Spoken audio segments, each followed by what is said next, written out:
Hello, ladies and gentlemen. Welcome to Calls. As you can tell from the title of the show and the thumbnail, I'm going to take the week off for the Zurich Classic. This is not one of my favorite events. Any statistical advice and things of that nature I would give you would be very, very surface level. Um, we don't get any data for the Zurich Classic now that it is a team event. So I figured this would be a good time to take the week off, rest, recharge, and get prepared for quite literally the major season. Now that the heart of the PGA Tour schedule is underway, I hope you had a very very successful RBC Heritage and Corrales weekend. I had the potential to have a monster weekend. Things just didn't quite go my way for that. Still a very, very successful week. Sammy Valimaki played extremely well. Xander, Scotty, played a whole lot of Brian Harmon. Siwoo was really, really good until Sunday. So the RBC Heritage was fantastic. Can't ask for too much more there. And then over at the Corrales, I mentioned how I was going to play a whole lot of Alejandro Tosi, whole lot of Chan Kim. Those two came through for me quite well. Ben Martin also finished in the top 10, was sub, I think, like 7% at the Corrales. So overall, it was a great week.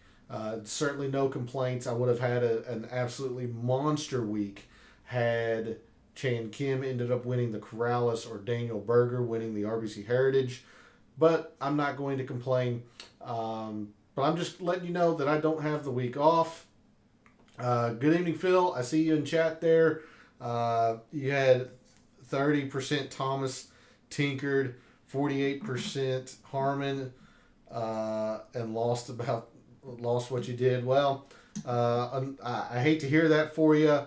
Like I said, I feel really, really good with how things turned out in terms of my analysis, my player pool, all that. I only used Justin Thomas once, but that lineup ended up almost 50xing its money. I finished in the top 30 of a 20 lineup, 20 max entry GPP contest over on DraftKings. Like I said, it was just a great week overall.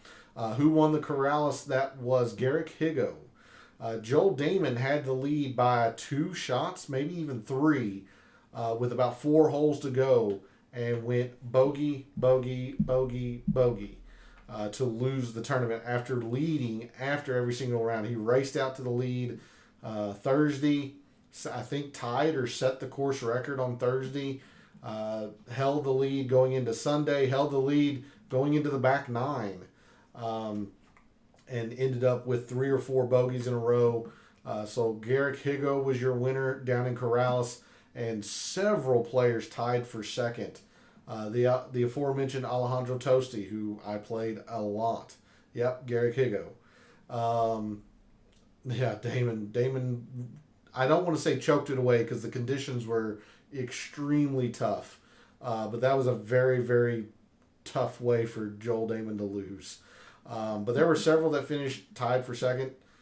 Joel Damon, Michael Thorbjornsen, the PGA Tour U winner from last year. He was in up there in contention. Toasty, Keith Mitchell, I believe, was up there. He kind of backdoored his way into it, if you will. Jeremy Paul. So several players ended up collecting a top 5 at the Corrales. So I know this is going to be an extreme, a very much shorter show this tonight, and then obviously no shows Monday night, no show Wednesday night. I will still do some picks for the 2025 Picks Challenge with Gabe. So as I mention every show, make sure you are following him over on social media. That is where we put our extended write-ups for our picks weekly over on his social media page. His handle is in the description. Make sure you're going to give him a follow and subscribe to his article. But again, no shows this week. I'm gonna take the week off. I don't want to go in a very, very surface level of detail, I guess is the best way to put that, in terms of analysis for you all. So I hope you all enjoy the Zurich Classic. Good luck with any wagers, any contests you play. Is there DK for the double event for the Zurich? Yes. The way that I understand it is that as long as I know one team's going to be Rory and Shane, you can pick Rory and you will get the points regardless of whether it's Rory or Shane who gets the points for that hole. Like if Shane Lowry happens to birdie the hole, you still get the points because it's technically Rory and Shane that's doing it. So again, not my favorite event. It's fun to watch.